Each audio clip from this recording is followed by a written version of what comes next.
Hey everyone, if you're a dog owner here in Owasso, you already know that having a well-behaved dog makes life so much better. So today, we're going to walk through exactly how to find a great dog trainer right here in our area. Just picture it. A nice, relaxing walk down the Owasso rail trail where your dog isn't pulling your arm off. Or just being at home, knowing your dog is calm and isn't going to bark at every little thing. That's the goal, right? And good training is really how we get there. It just makes for a happier, less stressful life for you and for your dog. Okay, so let's get to it. First things first, you need to know how to spot a real professional.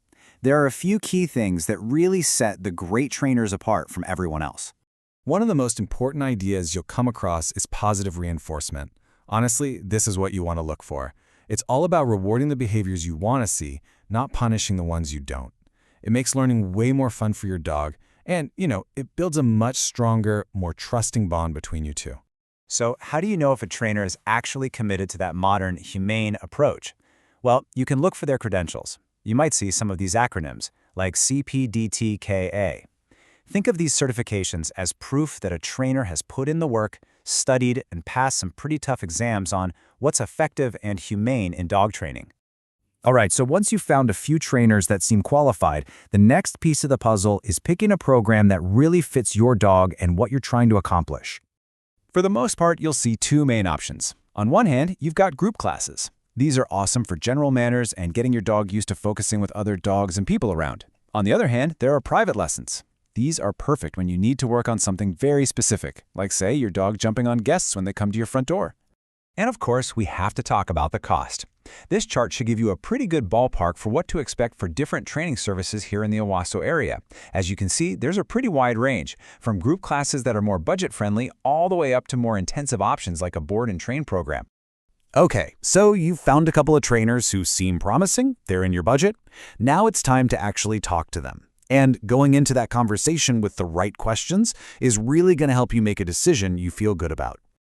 So here's a little checklist for you. You'll want to double-check their philosophy, ask about those credentials we mentioned, and get a feel for how they'll customize the training for your specific dog. And make sure you ask about how they track progress and what their fees include. But that last question is absolutely essential. What will you need to be doing at home? Because your practice between sessions is just as important as the sessions themselves. Now let's really focus on what this all looks like right here in Owasso. Knowing our local rules and taking advantage of the resources we have is going to make your training journey so much smoother. Here's a simple one, but it's so important for every single dog owner in Owasso to know. The city requires your dog's leash to be no longer than 6 feet anytime you're in a public space. This is for everybody's safety, and it's a really good skill to practice. Beyond that 6-foot leash law, there are a few other key rules. Your dog has to have a current rabies tag on their collar at all times. Also, excessive barking can actually be considered a public nuisance.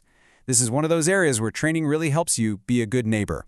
And just a heads up, if you're thinking about a board and train, make sure the facility is licensed by the state. And the great news is we have some awesome local spots to put your training skills to the test. The Owasso Dog Park over at Rayola Park, it's fully fenced, which makes it a perfect, safe place to practice things like recall. Where the paved trails at Smith Farm Park are fantastic for working on that loose leash walking with real-world distractions. Definitely make use of these places. By finding the right person to guide you and putting in that practice, you're doing so much more than just teaching your dog to sit. You're really building the foundation for an amazing life together. I hope this helps you find a wonderful partnership with your dog, one that makes every walk, every quiet evening at home, and just every day here in Owasso that much more enjoyable.